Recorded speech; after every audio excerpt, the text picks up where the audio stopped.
Time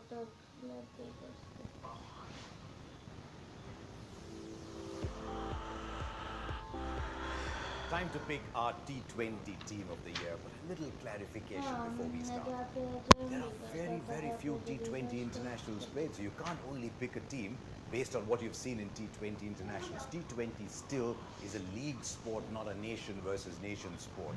And so we've decided to widen our horizons. We've decided to spread ourselves much wider and look at numbers that players are generating in leagues across the world. I know that we lay ourselves open to the quality of leagues, sometimes the quality of bowlers bowling in those leagues, but that is why we factored in a little personal element here and looked at pedigree as well. So for the batsmen, we've looked at average plus strike rate and had a little pedigree element in it. For the bowlers, we've looked at economy rate and strike rate, and we've looked at where and generally against whom those numbers have been achieved. So if you're ready, I'm ready. There'll be a few surprises along the way because there are some fantastic players in T20 cricket who don't play international cricket. But here we go. My first opener is Evan Lewis. I saw him score 100 against India this year and he was breathtaking and we thought, is there such a big difference with Chris Gayle? So Evan Lewis is fantastic and my other opener is Alex Hales. You watch him play for Nottingham in the English T20 league and he's just hammering balls for fun. I know it's difficult to leave out Hashim Amla because he's a legend, he's a limited overs legend. But when you look at Evan Lewis and Alex Hales, average of 40, strike rate 165 for Lewis, Hales a little less 37 but a strike rate of 191, Amla's 48 and 142. Really having to choose this or that, it took me a long time to pick Alex Hales over Hashim Amla. Now the bats, what do you do here? Is batting order so critical? Can people move around? If you've got fantastic openers, you want AB de Villiers to play as many deliveries as possible. So I've got AB de Villiers coming in at number 3. Now you need a wicket keeper in the top 6. Who's the most explosive keeper batsman? The numbers are suggesting Luke Ronchi, but he does that as an opener. So I've gone with Jos Buttler because he comes in and he just changes matches once he's set. And then I want to finish with a left-hander and a right-hander. Gone with David Miller and Kyron Pollard. So let's look at what numbers we're getting for these 4 people.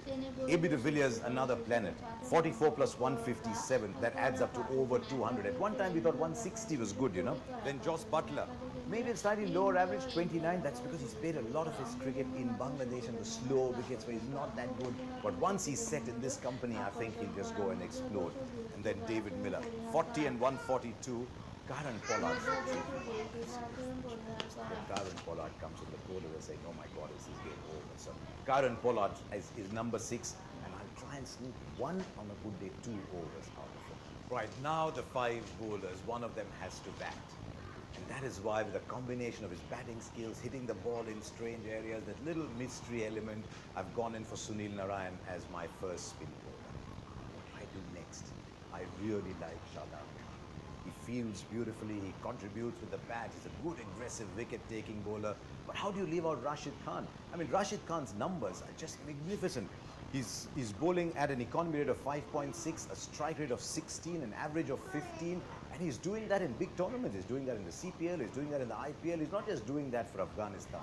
The numbers with Shadab are not too different. Shadab's average is 17.67, economy 6.2, is giving you a wicket every 17 balls.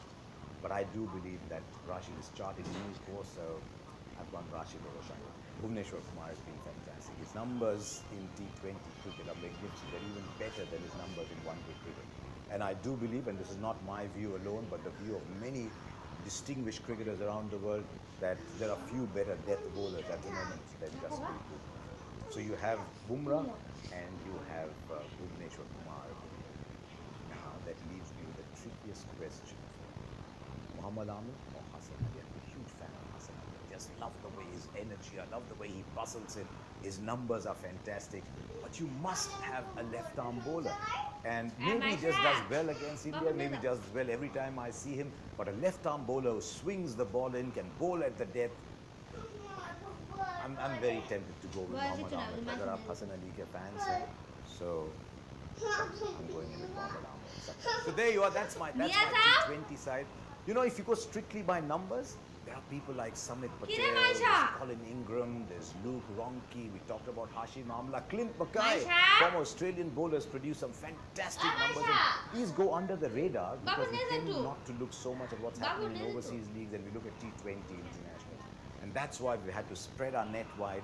But this is the team that we have. Evan Lewis and Alex Hales to open the batting. A.B. de Villiers and Joss Butler then complement each other. David Miller and Kyron Pollard to finish. Then at number 7, the little mystery of Sunil Narayan, left-hander. He tonked the ball into different areas. Then I've gone with Rashid Khan, Bhuvneshwar Kumar, Jasprit Bumrah and Mohammad.